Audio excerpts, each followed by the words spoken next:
Fellas, I'm going to be matchmaking an undefeated matchup in every division in the UFC. Now, what I mean by that is I'm going to be taking two fighters who are undefeated in that division and matching them up against each other. Now, some divisions, this was quite easy to do because there's such a large selection of undefeated fighters, whereas other divisions I had to really scrape just to find any form of undefeated fighter in their division. So, yeah, let me know your thoughts on this, but I'll go in there with the first division. I'm going with Flyweight this time because I'm always starting off with heavyweight. So we'll go with Flyweight, and I've done Makayev versus Tyra.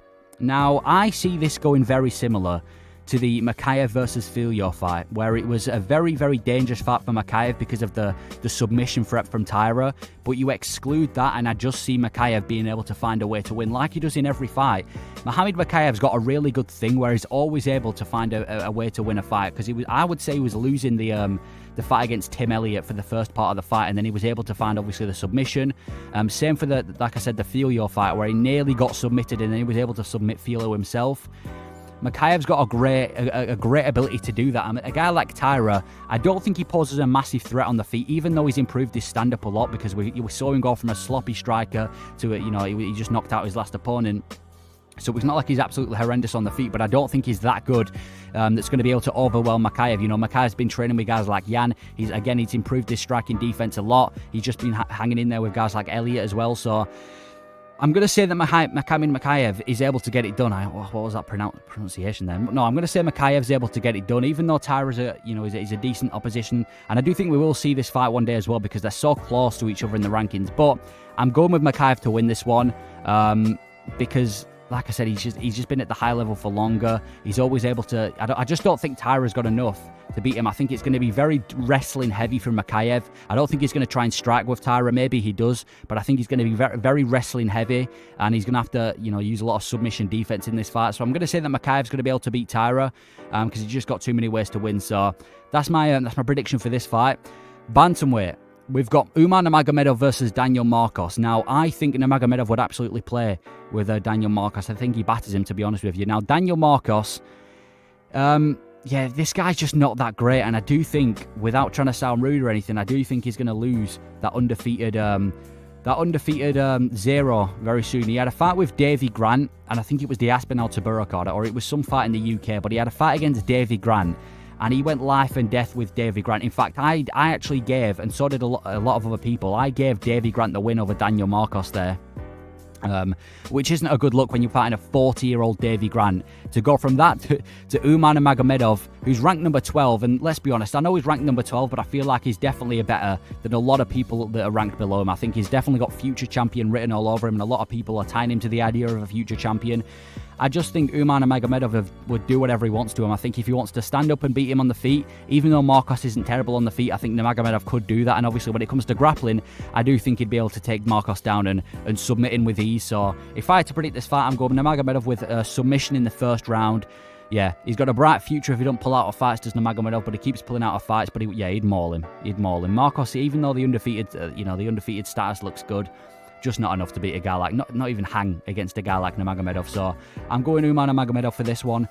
Featherweight, we've got Ilia Topuria and Evloev. Now, this is a bit of an interesting fight, because Volkanovski is about to fight Topuria, who's undefeated, and if he beats him, there's a chance that we could see Volkanovski versus Evloev, another undefeated fighter, back to back.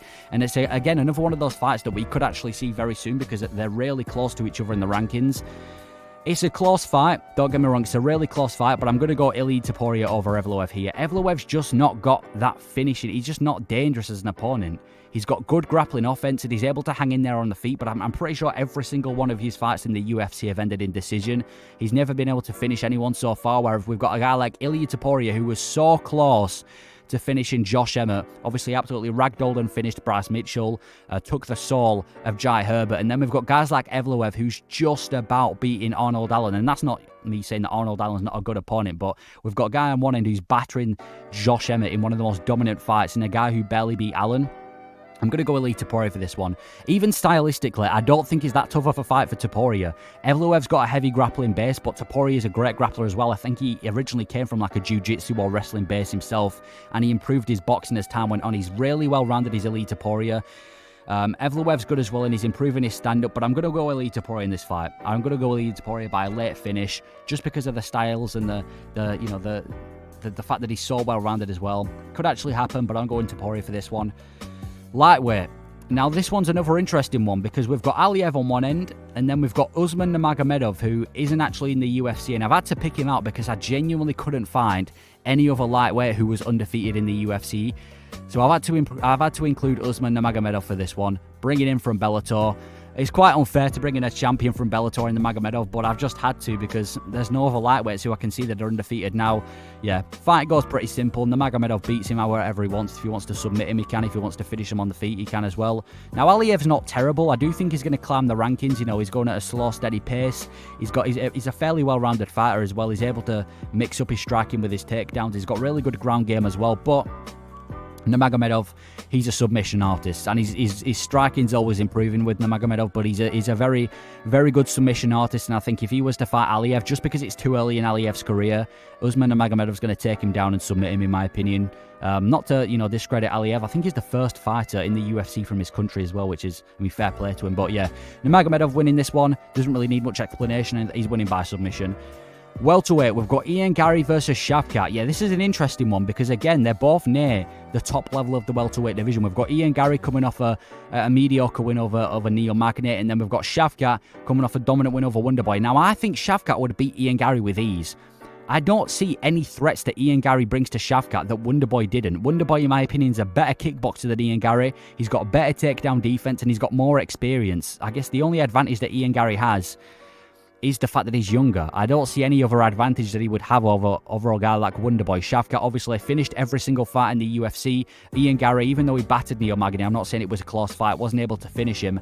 I'm going to go Shavkat by submission. I think it'd be an early grappling exchange from Shavkat, maybe in the first or second round, I don't know. Ian Garry's he's been caught a few times in his career, nearly been finished, but I don't think Shavkat would beat him on the feet, don't get me wrong. I think Ian Garry's a great striker, he'd beat him on the feet, but because of the grappling offense that Shavkat has to offer, I'm going with Shavkat winning this one by submission, just like he did against Wonderboy. Ian Garry hasn't shown me that he's got some elite takedown defense yet, or that he's not even an elite fighter in general. Like I said, his best win is a decision win over Neil Magny or a knockout over Daniel Rodriguez.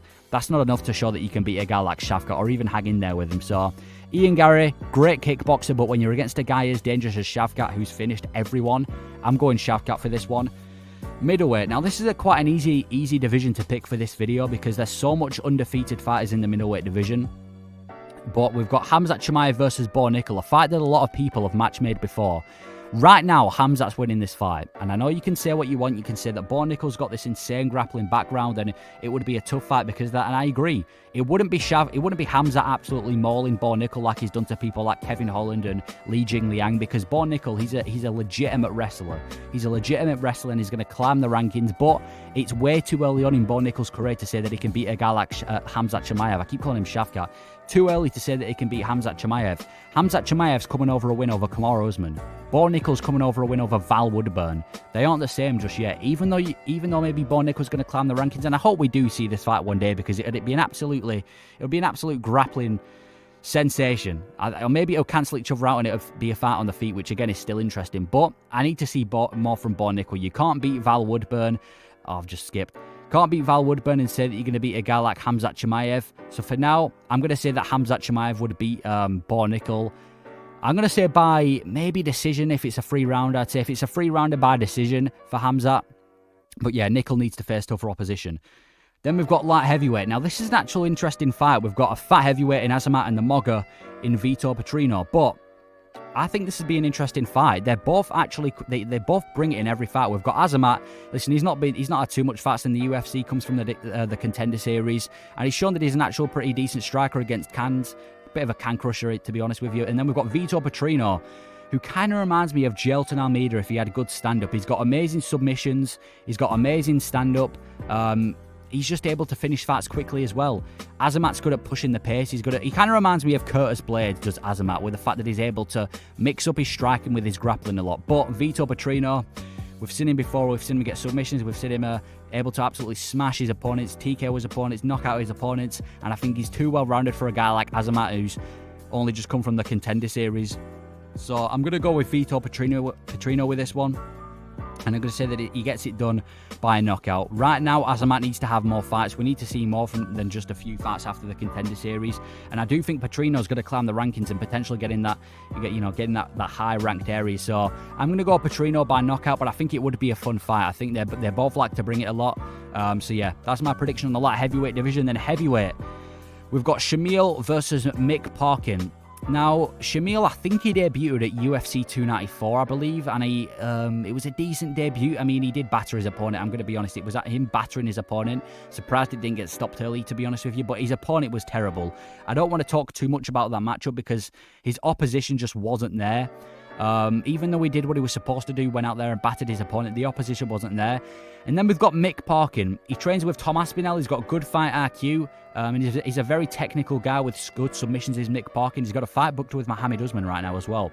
But Mick Parkin, he just doesn't push the pace. When you watch Mick Parkin fight, it's like watching someone spar. It's like watching him having a sparring match. He doesn't really push the pace. Doesn't really put the bottom on I can't speak. I'm going to stop doing these little play on words. What I'm trying to say is Mick Parkin, he just doesn't really fight at a high pace, and I feel like Shamil will bring it more than Mick Parkin will, and I feel like Shamil, I'm going to say he beats Mick Parkin. I'm going to say that he beats Mick Parkin by decision. He's not going to finish Mick Parkin because Mick Parkin, listen, like I said, he's got a good team around him. His submission defense is great as well, and I think he's technical enough to survive. But because Shamil, I feel like this fight will be Mick Parkin trying not to lose and Shamil trying to win is what I'm trying to say. So I'm going to say that Shamil wins this fight by decision. But yeah, that is me matchmaking an undefeated matchup in every UFC weight class. Let me know if you agree with these matchups.